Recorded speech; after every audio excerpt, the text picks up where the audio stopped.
আল্লাহর হাবিব বলেছেন, ইন্না ফিল জান্নাতি গুরাফা, জান্নাতে কিছু খাস কামরা আছে, ইউরা যুহুরুহা মিন বুতুনিহা ওয়া বুতুনুহা মিন যুহুরিহা, যার ভিতর থেকে বাহির দেখা যায় আর বাহির থেকে ভিতর দেখা যায়। সুবহানাল্লাহ।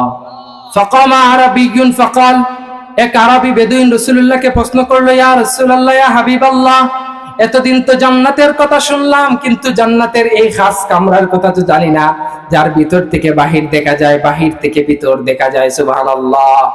নবীজি বললেন, যে চারটি কাজ করবে আল্লাহ পাক কাল হাসরের ময়দানে তাকে এই জান্নাত দিবেন। এক নাম্বার, লিমান আতাবাল কালাম, যে তার জবানকে হেফাজত করবে আল্লাহ পাক তাকে সেই জান্নাত দিবেন। সুবহানাল্লাহ। ওয়া আতামাত তাম, যে বেশি বেশি মানুষদেরকে খাদ্য খাওয়াবে। ওয়া আদামাস সিয়াম, যে বেশি বেশি নফল রোজা রাখবে। ওয়া সাল্লা বিল্লাইল ওয়ান নাসু নিয়াম, যে গভীর রাতে যখন মানুষগুলা ঘুমিয়ে যায় তখন সে দাঁড়ায় যাবে নামাজের মুসল্লায়, আল্লাহ তাআলার ইবাদতের জন্য শেষ রাতে নামাজ পড়বে। সুবহানাল্লাহ। ওই নামাজের নাম কি? তাহাজ্জুদের নামাজ। এই নামাজে দাঁড়ায় যাবে, এই চারটি কাজ যে করবে আল্লাহ সুবহানাহু ওয়া তাআলা তাকে নিরাপদে জান্নাত দিয়ে দিবেন। কেমন জান্নাত? ইউরা যুহুরুহা মিন বুতুনিহা ওয়া বুতুনুহা মিন যুহুরিহা, যার ভিতর থেকে বাহির দেখা যায়, বাহির থেকে ভিতর দেখা যায়। সুবহানাল্লাহ। এই জান্নাত আমরা চাই কি চাই না?